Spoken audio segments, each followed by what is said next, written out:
Hello everyone. Thank you so much for joining me here today for our February Yang practice. We will build heat and warmth from the inside out. Before we begin, we'll be using a broom. So you might want to pause and go grab one, a broomstick, or anything relatively similar to this. We'll be using it for mobility work. So you could actually grab, if you have those stretchy resistance bands or anything similar to that that you can hold on to. A towel, a pant leg, really whatever, whatever works. But we'll also be using this stick for balance. So you can use a wall or a chair. If you don't have a stick, I decided to go with a stick instead of a resistance band because I think more people have a broomstick around the house than a resistance band. That might be a bad guess for my audience. I don't know. Anyways, I'll be using a stick for mobility and balance. Other than that, nothing too fancy. Okay, let's get into our yogic Ayurvedic concept. So we're in February. According to Ayurveda, this is the vata season. It's the tail end of the vata season. So our vata season is cool and dry, as you probably noticed, right? People often get dry lips that don't go away until the weather warms up.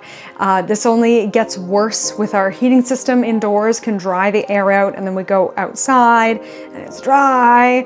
I went for a walk the other day and my skin just felt so chapped when I got home, like from the breeze. So anything we can do to be moisturizing ourselves through our food choices, our lifestyle choices, our habits, anything like that. Just this morning, I got an email from one of my many subscriptions that talked about all the fabulous research around the health benefits of taking a bath. So my challenge to you for February is to make friends with water. You can get a humidifier, you can boil a little water on the stove. Yes, you can take a bath. There is a little bit of a warning around taking a hot shower and even a hot bath because people find it very drying. So the usual yoga Ayurveda routine is actually to apply oil and let it sit for a little bit before you get in the shower. I know not everybody likes to be greasy. You can also apply oil before you go to bed at night. I really don't like the feeling of moisturizer on my skin, to be perfectly honest, but I don't like the feeling of dry skin either. So I like the habit of putting oil on before getting in the shower because then the oil stays on just enough after I have taken my shower and my skin doesn't get so dry from the hot water. I know other people, like literally right before they get into bed, they'll wear long sleeves and long pants as their pajamas, put oil on and then go to sleep. If it's not for you, you can put moisturizer on when you get out of the shower. You can figure it out for yourself. But I encourage you to try this warm oil technique, especially because lymphatics are very trendy right now. There's all sorts of stuff about lymphatic routines, dry brushing, and oil massage. So one thing that's really good for our lymphatic system is anything that applies gentle pressure to the skin. So lymphatic massage is not like a deep tissue massage. And actually, maybe this is a good visual for you. One thing that's really good for our lymphatic system, speaking of embracing water, is swimming. Because as the water applies gentle compression along your skin, that is what moves lymph. And you might have even seen like underwater photography of people moving through the water, and there's kind of weird looking. The skin kind of ripples. It's not very flattering. That is fantastic for the lymphatic system. So we can get a little bit of that with our oil massage. You can just take any kind of oil you like. I prefer almond oil is usually one of the cheaper ones. Some people like jojoba, it's a little bit heavier, waxier. Grapeseed oil, apricot seed oil, they're all very trendy. Warm it up between your hands and apply it in strokes moving towards the core of the body. So from the legs moving up, we have lymph nodes in the back of the knee. You can pull up, inside of the groin, in the underarms, and anything applying this gentle oil drawing towards the core of the body from the face, drawing down in front of the ears, behind the ears, can help to kind of keep things moving, especially the face stuff. If, like me, you've had a little bit of sinus congestion this year that just won't go away, that might help. We'll do a little bit of lymphatic and sinus stuff in the video in the second half of this month, so look forward to that if that is you. One other thing I will say as we are moving into the kapha season, that winter depletes our energy. You don't need me to tell you this. But then what seems paradoxical is we get to spring and we feel even more tired. So I always think that on the tail end of winter, we need to nourish ourselves as we move into spring.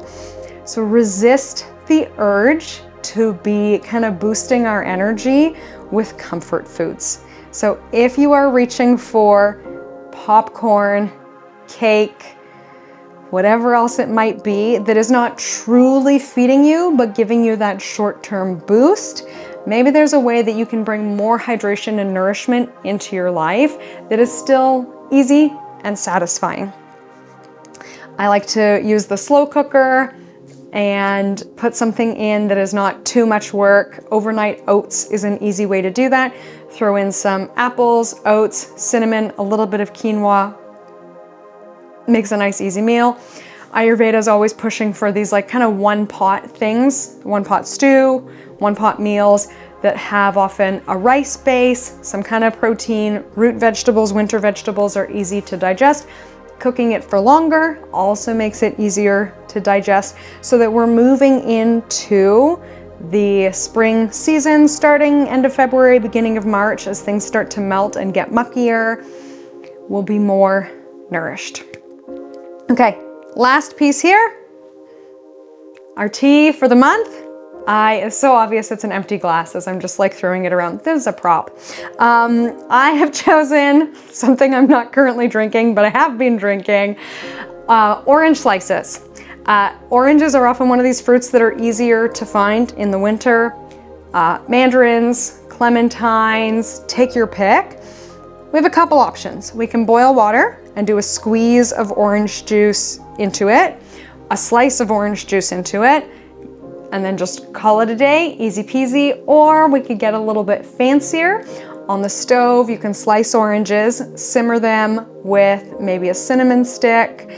We might want to add a little bit of lemon or honey, and it makes a wonderful drink. If we want to go even lazier, there are tea blends. One of my favorite is, there's a cinnamon warmth one you can get and a sunshine tea you can get that have a mix of all sorts of flavors, but orange is in there to provide that sweetness and kind of this feeling of summer. So here's my final challenge to you before we get moving. What boost do we need in the winter that we get in the summer? And see if there's some way to bring that into your life. So I have chosen oranges and the kind of tropical summery sweetness that they bring us. Maybe you can find something else in your life, a boost you get in the summer that you need in the winter, that you can start to add that little habit in now. Okay, we will start standing. Let's get going. So we'll start here in our standing meditation with our stick. This is going to help us with our balance and postural awareness. If by chance you find standing up with the eyes closed a challenge for the balance, a stick may help with that. Or in general, anytime we feel standing up is a challenge, we can use our stick to help us execute our yoga poses. Just to be careful, it works best on a mat. If we just have it on the floor, then there's nothing for it to stick and catch on, and it is no longer going to be helpful for our safety, obviously. Okay, here we go. Our standing meditation, standing tall in our broom-assisted mountain pose. Checking in with our posture here. Careful that we are not leaning on the stick, gripping it for dear life. Can we hold it firmly yet gently? Give our toes a little wiggle, planting them down firmly yet gently into the mat. Allowing our body weight to land evenly between the front of the foot, the back of the foot, the inside of the foot, and the outside of the foot. drawing energy up through the inner thighs, engaging our own internal muscular support in the lower body, our deep core muscles, lifting tall through heart center, lengthening our necks, letting the weight of the world go from our shoulders, growing taller, crown of the head floating upwards. Using our basic 3-part breath or full diaphragmatic yogi breathing here, allowing our breath to drop deep into the lungs and expand out in all directions, filling our lungs to the top with the inhale, and welcoming in a feeling of release on the exhale.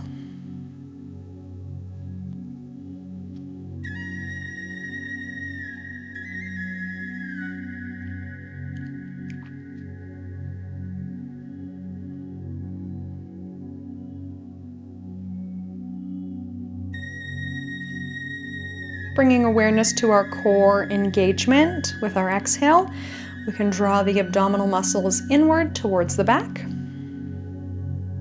Imagining that we are hugging our back muscles in towards our spine and drawing the sides of the waist towards one another.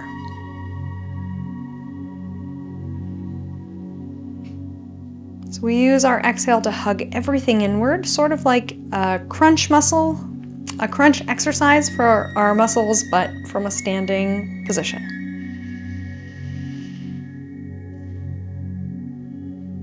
In this way, we have core stability, but probably notice that we need to maybe even sort of push our ribs out to get a full breath in.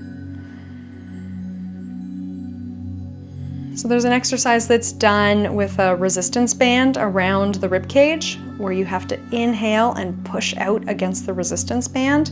Let's imagine that here. And if our arms are against our sides, we can even push the inside of the arms against the side of the ribs. So with our inhale, we're more aware of our rib cage expanding out, which helps us to keep our core muscles drawing in. Remembering that the muscles of the trunk are dynamic, flowing like bamboo. We are not solid or frozen like a block of ice.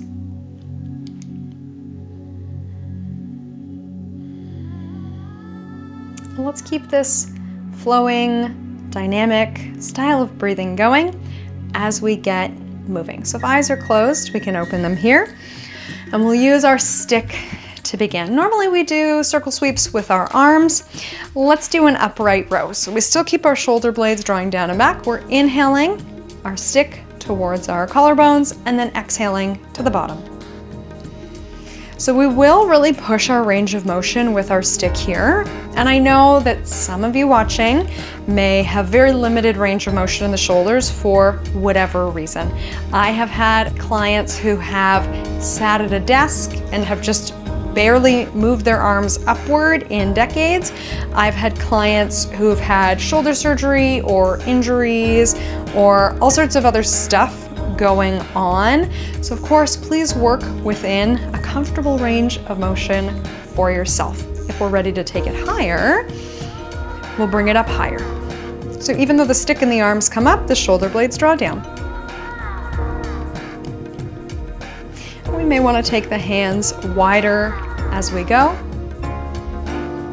And the idea with the stick, you may be asking yourself here, like, why am I holding on to this? We can actually pull the hands away from one another to increase our muscular engagement. And in that way, when we're not just flopping around, we can actually sometimes get more range of motion. All right, and if we want to take it all the way up to the top, we can bend and press up, or a more typical style is to reach straight overhead. Yogi's choice. Let's try them both out. Bending to the top can sometimes feel awkward. Maybe it feels better for you, or we can go straight. Okay, before our legs get tired of doing nothing, let's add legs. And we may want to start with our stick for support. So if you're facing the top edge of your mat, let's open to the long edge of the mat, and we can use our stick for support for sun pose, lowering and lifting into our squat here.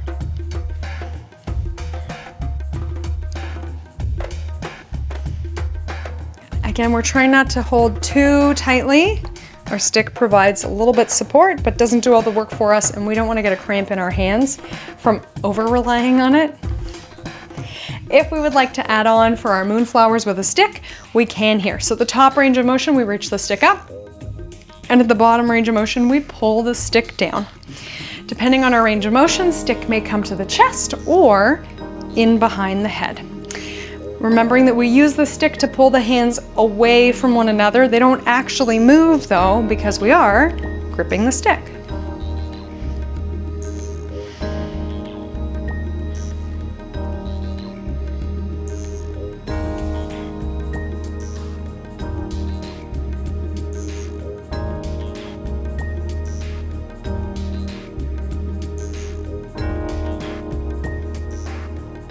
Do a variation of sun pose here, or sunflowers here. So we'll take the stick in front of us and we'll hinge our bodies towards it. So let's push the stick out, arm's length away. As we lower down, we're actually hinging forward. So I'll show us from the side. And we'll have to tilt the stick away from us so that we're not smashing our heads into it. So we're practicing our hip hinge like a deadlift. We're shifting the hips back, and that gives us more room to drop into.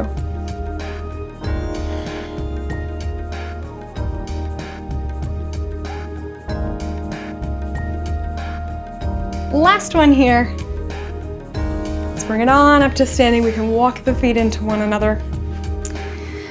Shake it out a little bit. Let's come back to our mobility. We can step our feet together wherever it makes sense for you in your own home. Okay, we'll do diagonals. So we'll take our hands wider than hip width apart, wider than shoulder width apart. If we were standing in a Tai Chi stance, our feet would be maybe as wide as our hands. Depends how wide or narrow we find it most comfortable. Our arms may bend as we go through to accommodate the movement, but the idea is that we go up and over one way and then up and over the other way. So we may find, like I'm thinking about my clients who've had surgeries or whatever else going on, one arm does not want to go and then the other arm does. That's okay. We work with whatever range of motion we have. And I've often been very timid in the past to work with my clients doing this. And then we are shocked and delighted when doing this for only a couple of minutes opens up or reclaims so much space that they didn't realize they had. So let's see if we can be open to being surprised, approaching this with curiosity.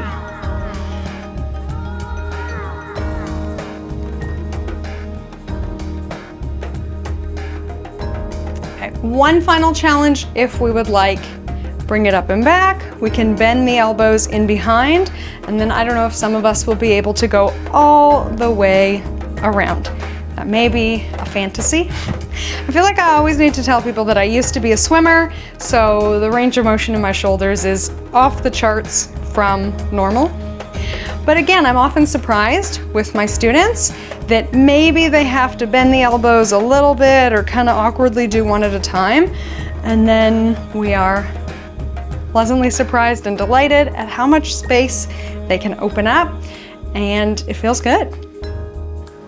Right? Sometimes we're worried about pain or discomfort, and instead we're surprised and it feels good.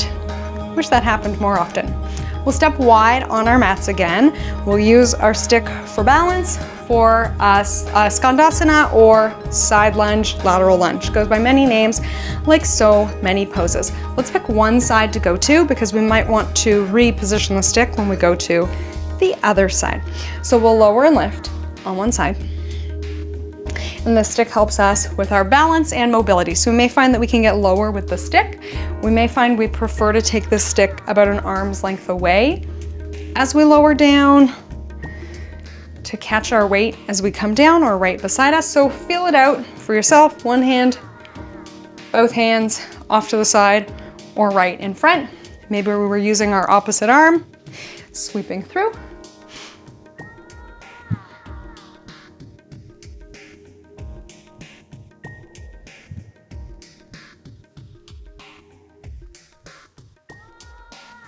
We'll give it a couple more.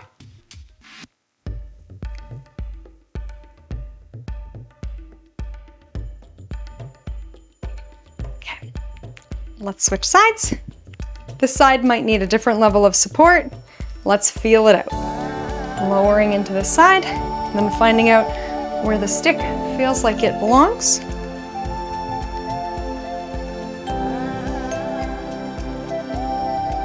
And then if we like, yes, we can add our sweep up and down.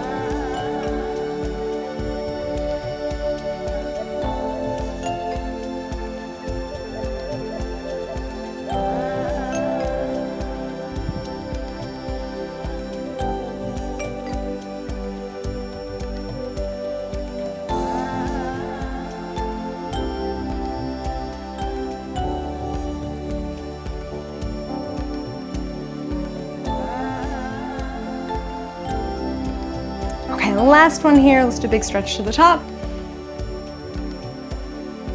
And place the stick out in front, and again, I'll show us from the side. Our stick needs to be far enough forward to accommodate us coming into a wide-legged forward fold here. So again, we might be using our stick for support, or we might use it to get more of a mobility challenge like our down dog. As we hinge forward, our biceps are coming up by our ears.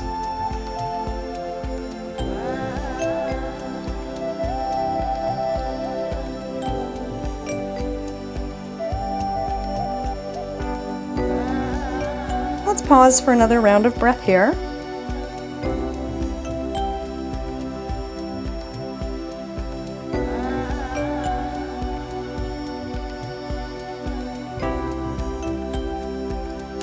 Great, well, come on up. Let's use our stick for a posture check. So very often when I teach forward folds, we say, flat back, neutral spine, and then as my students come into their forward fold, they look like this, which is not a flat back or a neutral spine, and they're trying really hard to touch their toes, and they want to get as low as they possibly can, and they have this huge rounding of the back. So how can we see whether or not we're rounding our backs?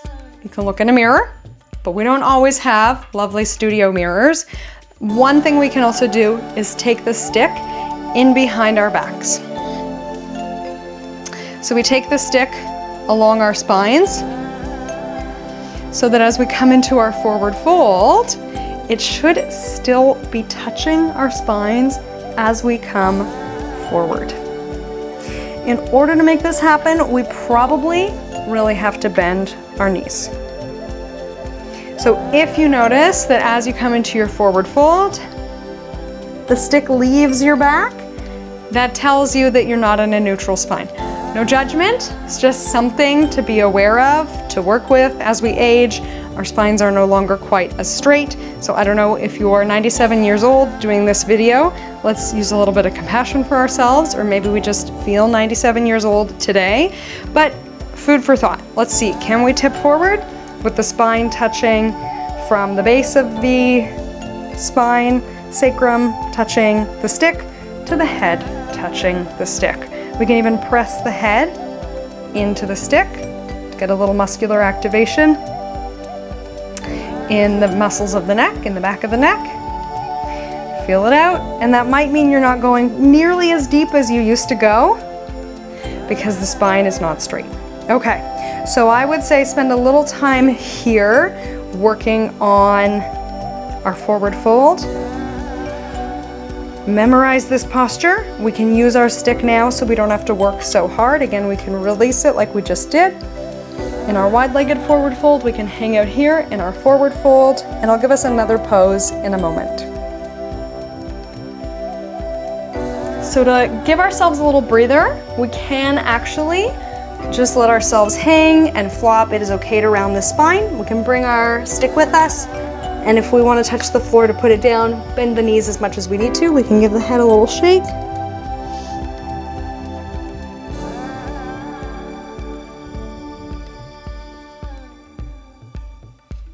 And then we can roll up through the spine. Might want to bring the stick with us again for support, or just to have it with us in a moment. And as we get to the top, let's come into a back extension here. So we're lifting our hearts. We can hold the stick in behind for chest expansion. So let's turn the palms forward. This is something we miss out on. If we interlace the hands in behind, we have to rotate the shoulders in, whereas if we hold the hands wider, then these muscles stay open and lengthened. So let's punch down. We can pull the hands away from one another. Find a good width for you. Whoop, might want the hands a little closer, a little wider. Okay, keeping in mind our neutral spine, let's come on into our forward fold one more time. So we keep the stick where it is, really punching straight down behind us. Keep moving in that same direction as we invert ourselves, keeping our spines as neutral as possible, remembering where we landed before in that neutral spot. Does not have to be too low.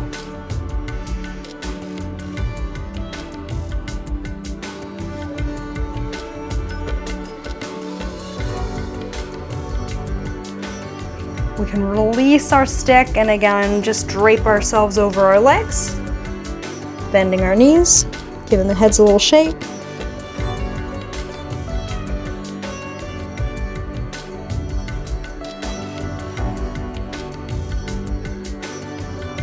We'll bring our sticks with us to roll all the way up.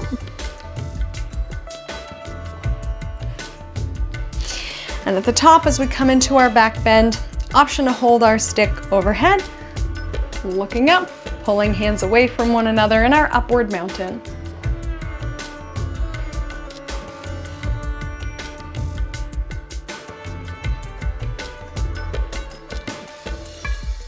Okay, we'll take our stick down.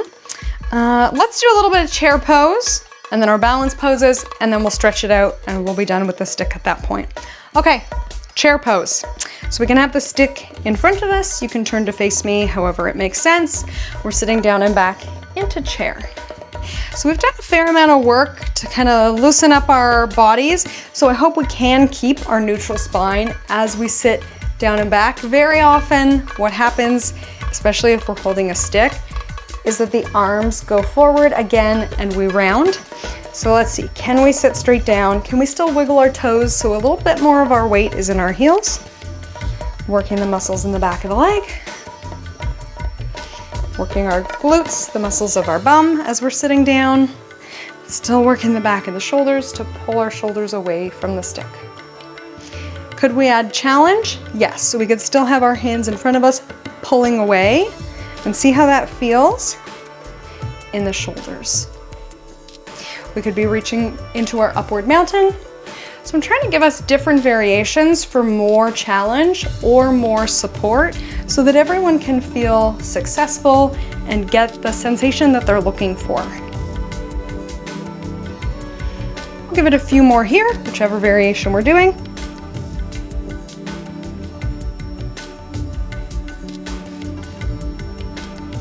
And we'll do our standing figure 4 stretch. So for figure 4, usually we take ankle over thigh and then take a seat.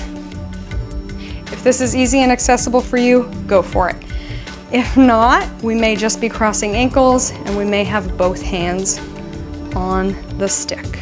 And sometimes it can be a lot to get the leg all the way up there. So we'll do our best. Making peace with whichever position we are in. Let's remember our breath, our tall spine, and after that, everything we do with our legs is icing on the cake. We'll give it a couple more rounds of breath here.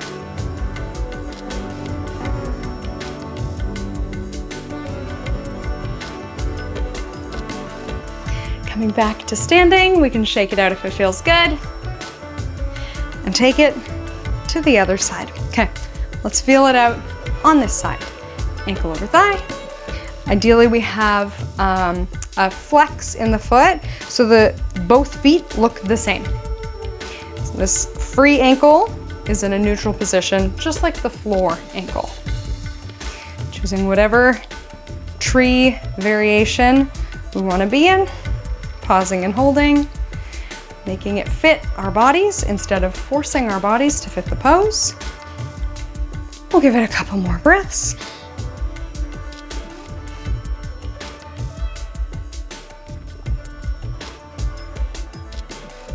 All right, coming back up to standing. Woo. Shake it off. Okay, if it feels good to do a couple more of anything with the stick, go ahead and limber up. Maybe something less formal, a stretch like we just woke up first thing in the morning. And then we are done with our stick. All right. Let's take a seat. We'll get down there however you like to get down to the floor. If we are feeling conventional about our yoga practice, usually we swan dive to the floor and then make our way back into down dog or child's.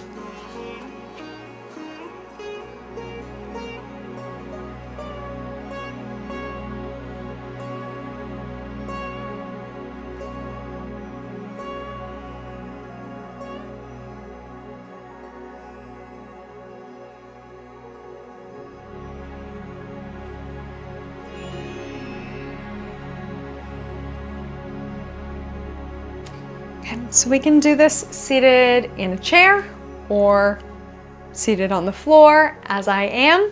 We'll do a seated twist. So we use a little bit of strength in our back, and we're actually going to use some of those back muscles that we were using to pull out on the stick and to pull our shoulders back so that the stick didn't pull us forward. It's the same muscles of the back we use for our twist. Okay, let's sit tall. And we'll start twisting from the ribs. Let's go this way. Turning ribs, turning shoulders, so that as we turn our shoulders, we feel the back of the shoulder.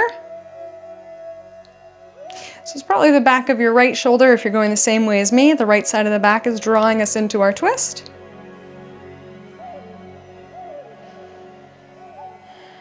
And then our left hand is free to rest in our lap or to pull us further.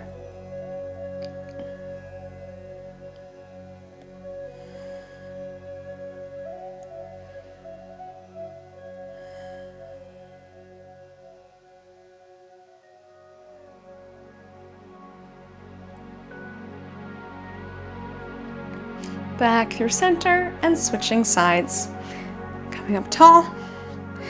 Pull from the ribs so that we're not thinking abs so much as back of the left shoulder, left side of the back. Drawing shoulders, collarbones, turning the heart to face to the side. We can turn the head if we like. And our free hand can pull us deeper or rest in the lap.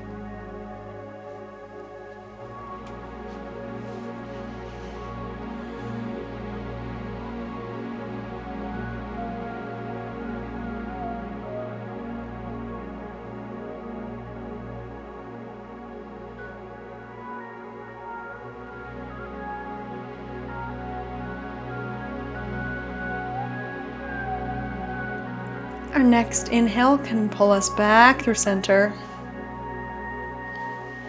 And let's do whatever feels good to let that go.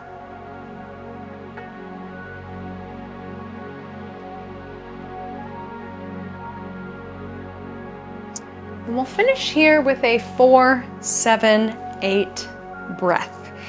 This is one of the best styles of breathing to kind of diffuse nervous energy. And often in the winter, we may find that our energy is not sort of steady, strong, and stable. It's a bit flightier. Maybe we're feeling a little airheaded, or if we can't sleep in the middle of the night, usually those hours between 2 and 4 is where we wake up and maybe feel a little bit ungrounded. Our 4-7-8 breath can work quite nicely there. So we inhale for 4, hold for 7, and exhale for 8. There's some wiggle room with the breath. So if it doesn't work out exactly for you or it's not quite comfortable, that's fine. If you don't like the breath holding, or if you have concerns around blood pressure or pressure in the head or the eyes, you can just skip it. We can do a 4-8 breath instead. But I always want to say, when it comes to breath holding, that we're not creating excessive tension in the head, neck, and shoulders. Somebody once described it to me as an isometric contraction of the diaphragm. So the diaphragm is the muscle that we use to breathe. Go ahead and take an inhale. the diaphragm is working. So we just pause that muscle for a count of 7 with our 4, 7, 8 breath. We inhale for 4, pause for 7. So my neck is relaxed, chest, shoulders, face, tongue, everything is relaxed. We can keep the throat open if you like, instead of closing it with the tongue, either or. And then we exhale gently for 8. Okay, so let's do this in a gentle fashion so that it doesn't look like when I teach the kids. They're very dramatic. Okay. One other image you might like is to call it a breath suspension. If you ever use the parachute in gym class, there's that moment where you hold it up and it is suspended very lightly and the air just holds it there. We can also think of our breath retention like a parachute being gently suspended. All right, 4, 7, 8 breath. Here we go. Inhale for 4. Hold for 7. Exhale for 8. That's it. Let's do 7 more. In for 4. Suspend for 7. I'll add 1 more. For our 8, we can go.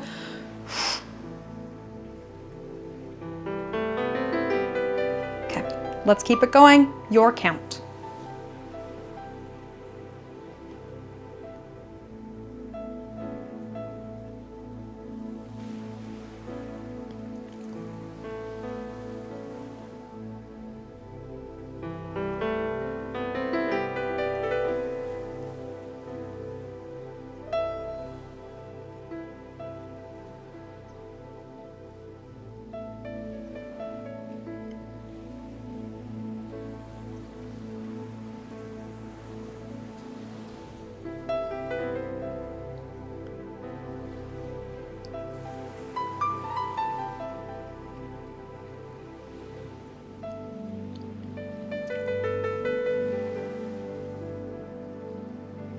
So if it still feels good, keep going. Remember, we can pause at any time, come back to any kind of breath you like.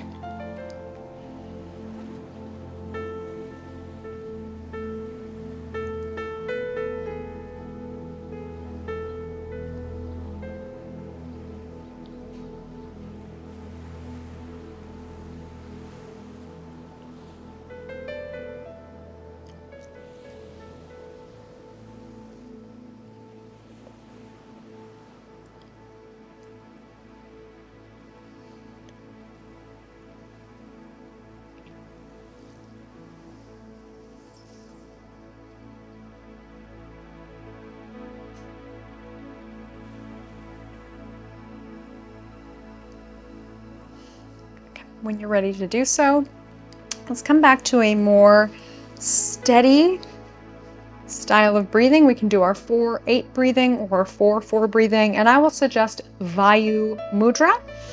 So we take our thumb to hold down our first finger, same thing on both hands. Thumb holds first finger, and then we can rest the hands on our lap or anywhere else that is comfortable. We can pause and close our eyes. And at the beginning, I asked us, what do we get in the summer that we are really missing in the winter? Something that boosts our energy, boosts our mood, leaves us feeling nourished or hydrated. And let's bring an image of that into our minds here. Could be the summer sun, maybe that image of a parachute, maybe a lake. Something that feels like a good fit to hold in our mind's eye. We'll pause here.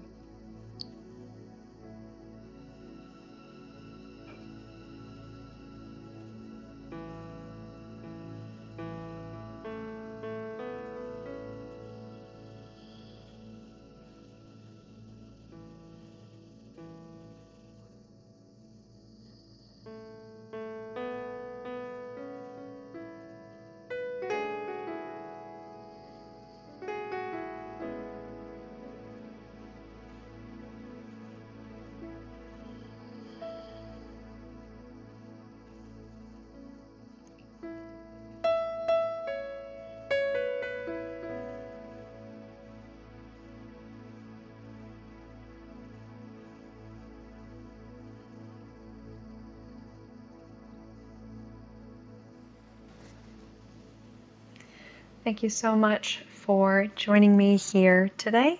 From my light to yours, namaste.